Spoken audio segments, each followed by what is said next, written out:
வணக்கம் நண்பர்களே. இந்த வீடியோல நம்ம என்ன பார்க்க போறோம்னா, BHEL Bharat heavy electrical limited இந்த கம்பெனியோட அனலைஸ் தான் நம்ம பார்க்க போறோம். இந்த கம்பெனி இன்னைக்கு எப்படி இருக்கு? இதுக்கு முன்னாடி எப்படி இருந்துச்சு? இதுக்கப்புறம் எப்படி இருக்கலாம்? அப்படிங்கிற அனலைஸ நம்ம பார்க்கலாம். இதே மாதிரி நல்ல கம்பெனிகள அனலைஸ் பண்ணி நம்ம சேனல்ல போட்டு வந்துகிட்டு இருக்கோம். விருப்பம் உள்ளவங்க பிளேலிஸ்ட்ட போய் செக் பண்ணி பாருங்க. இந்த கம்பெனியோட மார்க்கெட் கேபிட்டல் பார்த்தீங்கன்னா, 89,663 கோடி மார்க்கெட் கேபிட்டல் இருக்கு. கரண்ட் பிரைஸ் பார்த்தீங்கன்னா, ரூ. 258 ட்ரேட் ஆகிட்டு இருக்கு. ஹை பார்த்தீங்கன்னா ரூ. 276 வரையும் போயிருக்கு. லோ பார்த்தீங்கன்னா ரூ. 67.6 வரையும் போயிருக்கு. இந்த கம்பெனிக்கு கடன் பார்த்தீங்கன்னா 9,000 கோடி கிட்ட கடன் இருக்கு. ப்ரமோட்டர் ஹோல்டிங் பார்த்தீங்கன்னா 63.2% ஹோல்டு பண்றாங்க. சேல்ஸ் குரோத் பார்த்தீங்கன்னா 2.84% தான் இருக்கு. ரிசர்வ் பார்த்தீங்கன்னா 25,386 கோடி ரிசர்வ் இருக்கு. நெட் ப்ராஃபிட் பார்த்தீங்கன்னா 120 கோடி மைனஸ்ல இருக்கு. சேல்ஸ் பார்த்தீங்கன்னா 23,860 கோடி இவங்க சேல்ஸ் பண்றாங்க. இந்த கம்பெனியோட சார்ட் ரிசல்ட்ட நம்ம அடுத்தடுத்து பார்க்கலாம். இந்த கம்பெனியோட சார்ட்ட நம்ம பார்க்கலாம். 2006ல இருந்து 2024 வரை. இதுல 2006க்கு முன்னாடிலாம் பார்த்தீங்கன்னா, ரூ. 85 அந்த ரேஞ்சில ட்ரேட் ஆகிட்டு இருந்தது. ஒரு ரூ. 350 வரையும் போச்சு. ரூ. 350 இருந்துட்டு பார்த்தீங்கன்னா, பழையபடி ரூ. 150 அந்த ரேஞ்சுக்கு வந்துச்சு. பழையபடி ரூ. 250 ரூ. 300 அந்த ரேஞ்சுக்கு போயிட்டு, அதுக்கப்புறம் பழையபடி ரூ. 50 ரேஞ்சிலேயே தான் ரொம்ப நாளா ட்ரேட் ஆகிட்டு இருந்துச்சு. அதுக்கப்புறம் ரொம்ப இந்த கொரோனா காலகட்டத்திலலாம் பார்த்தீங்கன்னா, கிட்டத்தட்ட ரூ. 19 அந்த ரேஞ்சுக்குலாம் அந்த கம்பெனி ஷேர் கிடைச்சுச்சு. இப்ப பார்த்தீங்கன்னா, அந்த எந்த அளவுக்கு கீழ விழுந்துச்சோ, அந்த அளவுக்கு இன்னைக்கு ஒரு அசுர வளர்ச்சின்னு சொல்லலாம். இது எதனால இந்த அளவுல வளர்ந்து நிக்குது? இந்த கம்பெனி நல்லா நெட் ப்ராஃபிட் பண்றாங்களா? இவங்க இவங்களோட ப்ராஃபிட்டும் சேல்ஸும் மிகப்பெரிய அளவுல இன்க்ரீஸ் ஆயிருச்சா? எதனால இந்த கம்பெனி இந்த அளவுக்கு ஒரு ஒரு உயரத்தை எட்டியிருக்கு? அதே நேரத்துல பார்த்தீங்கன்னா, இந்த கம்பெனிய வந்து லாங் டைம்ல நம்ம வைக்கலாமா? வேணாமான்னு பார்த்தீங்கன்னா, இந்த கம்பெனி பார்த்தீங்கன்னா, எந்த அளவுக்கு மேல போயிருக்குன்னு பாருங்க. இந்த இந்த எண்டுல இருந்து ஒரு ரூ. 350 ரேஞ்சுக்கு போயிட்டு, சடனா அப்படியே ரூ. 150 எந்த அளவுக்கு மேல போச்சோ அப்படியே அடிச்சுட்டாங்க. இப்ப பார்த்தீங்கன்னா, அதே மாரி தான். அதுக்கு முன்னாடி போயிட்டு அதே மாரி கீழ அடிச்சாங்க. இப்பவும் பார்த்தீங்கன்னா, ஒரு நல்ல ஹை போயிருக்கு. எப்ப வேணாலும் இந்த கம்பெனிய கீழ அடிக்கலாம். ஒரு ரூ. 300 போயிட்டு கூட, அதுக்கப்புறம் ஒரு ரூ. 200 ரேஞ்சுக்கு வந்துட்டு, அதுக்கப்புறம் கூட சப்போர்ட் எடுத்து மேல போலாம். ஏன்னா, இந்த கம்பெனியோட டிசைனே அப்படிதான் ரொம்ப நாளாவே இருந்துகிட்டு இருக்கு. இந்த கம்பெனில லாங் டைம்ல இன்வெஸ்ட் பண்றவங்க, இந்த நேரத்துல கொஞ்சம் அவசரப்படாம கொஞ்சம் யோசிச்சு தான் இன்வெஸ்ட்மென்ட் பண்ணணும். இந்த கம்பெனியோட இயர்லி ப்ராஃபிட் அண்ட் லாஸ் நம்ம பார்க்கலாம். அதுல இந்த கம்பெனியோட சேல்ஸ் பார்த்தீங்கன்னா 2012ல 48,000 கோடி பண்ணியிருக்காங்க. அது கொஞ்சம் கொஞ்சமா இன்கிரீஸ் ஆகிட்டே தான் போயிட்டு இருந்திருக்கு. கிட்டத்தட்ட அவங்க 28,000 கோடி வரையும் மார்ச் 2017 வரையும் பண்ணியிருக்காங்க. அதுக்கப்புறம் பார்த்தீங்கன்னா, அவங்களால அந்த சேல்ஸ பண்ணவே முடியல.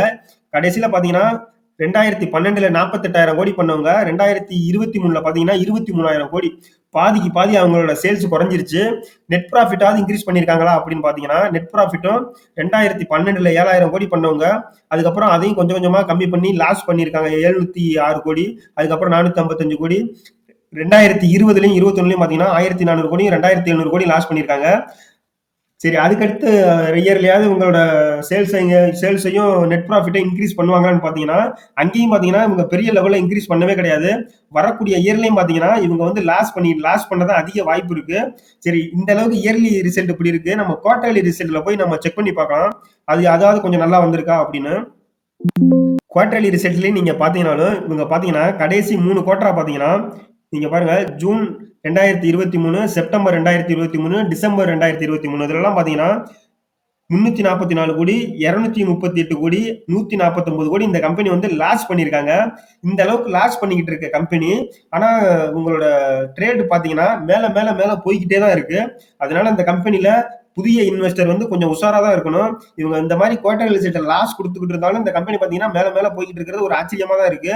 இது எப்ப அவங்க கீழ அடிப்பாங்கன்னு தெரியல. புதுசா இன்வெஸ்ட்மென்ட் பண்றவங்க கொஞ்சம் இந்த கம்பெனிய கொஞ்சம் நம்ம யோசிச்சு தான் இன்வெஸ்ட்மென்ட் பண்ணணும். அதே மாதிரி இந்த கம்பெனி வந்து இந்த அளவுக்கு மேல போறதுக்கு முக்கியமான காரணம் என்னன்னு பார்த்தீங்கன்னா, இந்த கம்பெனிக்கு புதிய புதிய ஆர்டர்கள்னு பார்த்தீங்கன்னா, நெறைய ஆர்டர்கள் வந்திருக்கு. இத எந்த அளவுக்கு அவங்க சக்சஸ்ஃபுல்லா பண்ணி, அடுத்த ஃபைனான்சியல் இயர்லயாவது நல்ல ரிசல்ட்ட குடுப்பாங்களா அப்படிங்கிறத நம்ம வெயிட் பண்ணி தான் பார்க்கணும். இந்த கம்பெனியோட பேலன்ஸ் ஷீட் நம்ம பார்க்கலாம். அதுல ரிசர்வ், பாரோவிங்ஸ் நம்ம முக்கியமா பார்க்கணும். ரிசர்வ் பார்த்தீங்கன்னா 25,000 கோடி வச்சிருக்காங்க.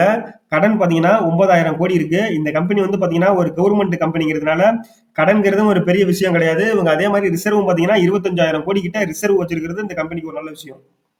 இந்த கம்பெனியோட ப்ரமோட்டர் ஹோல்டிங் பார்க்கலாம். அதுல இந்த கம்பெனியோட ஷேர வந்து ப்ரமோட்டர் வந்து எவ்வளவு ஹோல்டு பண்றாங்கன்னு பார்த்தீங்கன்னா, கிட்டத்தட்ட 63% வந்து ப்ரமோட்டர் ஹோல்டு பண்றாங்க. யார் ஹோல்டு பண்றாங்கன்னு பார்த்தீங்கன்னா, பிரசிடென்ட் ஆஃப் இந்தியா. இந்த மத்திய அரசு தான் பார்த்தீங்கன்னா, இந்த கம்பெனியோட நிர்வகிக்கிறாங்க. அவங்க கண்ட்ரோல்ல தான் இந்த கம்பெனி இருக்கு. அதுக்கடுத்து பார்த்தீங்கன்னா, எஃப்ஐஐ வந்து பார்த்தீங்கன்னா 7% வச்சிருக்காங்க. டிஐஐ பார்த்தீங்கன்னா 17.58% வச்சிருக்காங்க.